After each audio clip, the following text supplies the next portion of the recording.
जब भी कुंडली या भाग्य जानने की बात आती है तो सबसे पहले किसी ब्राह्मण या हिंदू ज्योतिष की तलाश होती है। लेकिन आज हम आपको एक मुस्लिम ज्योतिष से मिलवाने जा रहे हैं जिन्होंने BHU के ज्योतिष विभाग से ज्योतिषाचार्य की पढ़ाई की है। अब वो हिंदू और मुस्लिम दोनों क्लाइंट्स की कुंडली बनाते हैं और ग्रह संबंधी समस्याओं का समाधान करते हैं। यही नहीं, वो पंचांग देखकर शादी या अनुष्ठान का मुहूर्त भी तय करते हैं। और इसी कड़ी में ज्योतिषाचार्य सैयद हसन रजा ने मुख्यमंत्री योगी आदित्यनाथ की भी कुंडली बनाई है। तो क्या लिखा है बाबा की कुंडली में? क्या CM योगी 2027 के चुनाव में हैट्रिक मारने वाले हैं? जानेंगे विस्तार से इस स्पेशल स्टोरी में। नमस्कार, कैपिटल टीवी उत्तर प्रदेश देख रहे हैं आप। मैं हूं आपके साथ राधिका राज।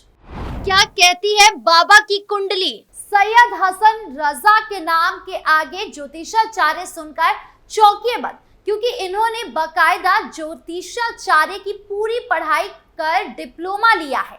इसके साथ ही वो अंकशास्त्र में भी माहिर हैं, जो आपकी जन्मतिथि से आपका भाग्य बता देते हैं। सैयद 1000 से ज्यादा कुंडली बना चुके हैं और इसी कड़ी में अब उन्होंने यूपी के मुख्यमंत्री योगी आदित्यनाथ की भी कुंडली बनाई है। इस मुस्लिम ज्योतिष के हिसाब से CM योगी की कुंडली कहती है कि 2027 में भी उनका राजनीतिक पराक्रम जारी रहेगा।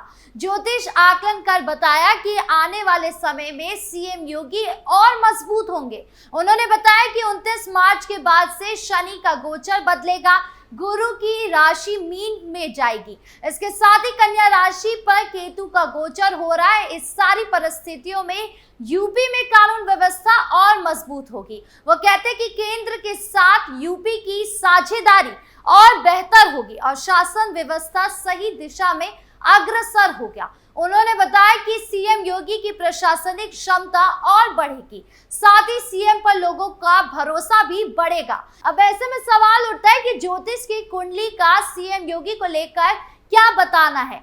क्या ये 2027 चुनाव को लेकर खुशखबरी तो नहीं? CM योगी की रणनीति तैयार। जिस तरह का आकलन बाबा को लेकर ज्योतिष ने किया है, ठीक उसी तरह से अभी बाबा चुनाव को लेकर रणभूमि में तैयारी कर रहे हैं, जिसमें जो सबसे बड़ा मुद्दा भाजपा की ओर से उठाया जा रहा है वो है एक राष्ट्र एक चुनाव। दरअसल उत्तर प्रदेश में भारतीय जनता पार्टी एक राष्ट्र एक चुनाव के लिए माहौल बनाएगी। इसके लिए भाजपा कार्यकर्ता और पदाधिकारी जनता के बीच जाएंगे। वो एक राष्ट्र एक चुनाव के फायदे गिनाएंगे। ज्ञानियों के बीच चर्चा का आयोजन किया जाएगा। इस बाबत पर्चे बांटेंगे, साथ ही एक प्रस्ताव तैयार किया जाएगा। पहले से छपवाए गए इस प्रस्ताव को आम लोग अपनी ओर से राष्ट्रपति को भेजेंगे। केंद्र सरकार एक राष्ट्र एक चुनाव के लिए लगातार मुहिम चला रही है। पूर्व राष्ट्रपति रामनाथ कोविंद ने इसका ड्राफ्ट भी तैयार कर सौंप दिया है। अब केंद्र सरकार और भाजपा इस पर आगे कदम बढ़ाने से पहले आम जनता का समर्थन जुटाना चाह रही है। इस मंशा के तहत भाजपा इसको लेकर अभियान चलाने जा रही है। इस बाबत पर्चे छपवा लिए गए हैं। एक राष्ट्र एक चुनाव की पृष्ठभूमि और इसके फायदे का पूरा ब्यौरा दिया गया है। साथ ही प्रस्ताव का एक परफॉर्मा भेजा गया है, जिस पर अपना नाम भरकर उसे लोग राष्ट्रपति को भेजेंगे। प्रदेश भाजपा कार्यकर्ता ने ये मुहिम शुरू कर दी है। वाराणसी में इसको लेकर एक सम्मेलन आयोजित किया जा चुका है। जल्द ही सभी शहरों में इसको लेकर जागरूकता कार्यक्रम होगा। भाजपा वक्फ बिल के समर्थन में भी अभियान चलाएगी। इस अभियान के संचालन के लिए प्रदेश स्तर पर एक कमेटी बना दी गई है, यानी भाजपा की ओर से कोई चूक ना हो, इसके लिए पूरी तरीके से तैयारी की जा रही है। 80-20 के फॉर्मूले के साथ उतरेगी बीजेपी। एक तरफ तो भाजपा अपनी रणनीति बना रही है, तो वहीं दूसरी तरफ CM योगी ने भी यूपी में अपनी हिंदुत्व की राह बिछा दी है। उन्होंने साफ कर दिया है कि किस तरह वो हिंदुत्व की राह पर चलकर सत्ता की कुर्सी पर बैठ जाएंगे। उत्तर प्रदेश में विधानसभा चुनाव भले ही 2 साल बाद यानी फरवरी मार्च 2027 में संभावित हो, लेकिन भारतीय जनता पार्टी ने अपनी रणनीति पर काम करना शुरू कर दिया है। पार्टी के सामने चुनौती विपक्ष इंडिया गठबंधन खासकर समाजवादी पार्टी के पिछड़ा दलित अल्पसंख्यक यानी पीडीए पॉलिटिक्स की है। लोकसभा चुनाव 2024 में पीडीए पॉलिटिक्स की नैया पर सवार अखिलेश यादव ने भारतीय जनता पार्टी को पीछे छोड़ दिया। भारतीय जनता पार्टी का सवर्ण पिछड़ा दलित वोट बैंक वाला समीकरण कमजोर हुआ तो प्रदेश का राजनीतिक दृश्य ही बदल गया। हालांकि विधानसभा उपचुनाव आते आते योगी आदित्यनाथ के नेतृत्व में बीजेपी ने बाउंस बैक किया।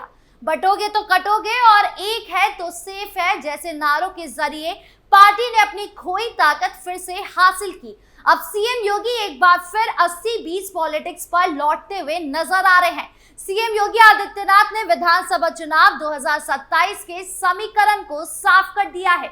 उन्होंने कहा है कि 2027 में भी लड़ाई 80 बनाम 20 की होने वाली है। उत्तर प्रदेश विधानसभा चुनाव 2022 के दौरान भी इसी प्रकार का दावा सीएम योगी करते नजर आए हैं। अब एक बार फिर इस प्रकार की रणनीति ने प्रदेश की राजनीति में हलचल तेज कर दी है। सीएम योगी एक टीवी चैनल के कार्यक्रम में भाग ले रहे थे। इसी दौरान उन्होंने उत्तर प्रदेश विधानसभा चुनाव 2027 को लेकर बड़ा बयान दिया। सीएम योगी ने यूपी चुनाव 2027 की रणनीति तैयार कर ली है और इसको लेकर लगातार भारतीय जनता पार्टी जमीन पर काम करती नजर आ रही है। 2024 के लोकसभा चुनाव में भाजपा को प्रदेश में करारी हार का सामना करना पड़ा। करीब एक दशक बाद भाजपा का जनाधार प्रदेश में खिसकता दिखा। 80 लोकसभा सीटों में महज 33 पर भाजपा के उम्मीदवार विजय हुए। वही सहयोगी दलों के पाले में केवल 3 सीटें आई। विपक्षी गठबंधन इंडिया ने शानदार प्रदर्शन किया।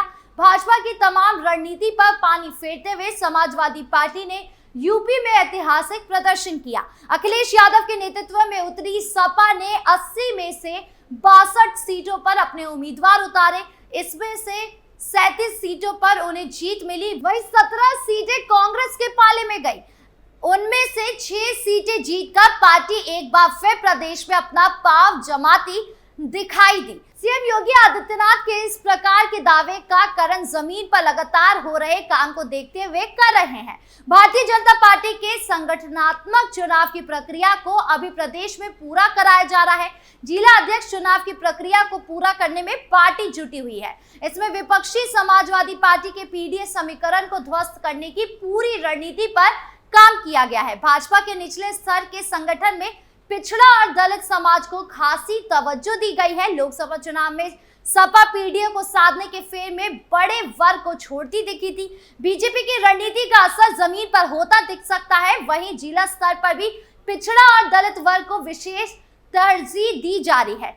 बीजेपी यादव जाति के नेताओं को भी संगठन में जिम्मेदारी दे रही है। संगठन में बड़ा अवसर मिलने के बाद निचले स्तर पर प्रभाव कर रखने वाले नेता अपने जातीय पॉकेट्स को भाजपा की तरफ खिसकाने का प्रयास कर रहे हैं।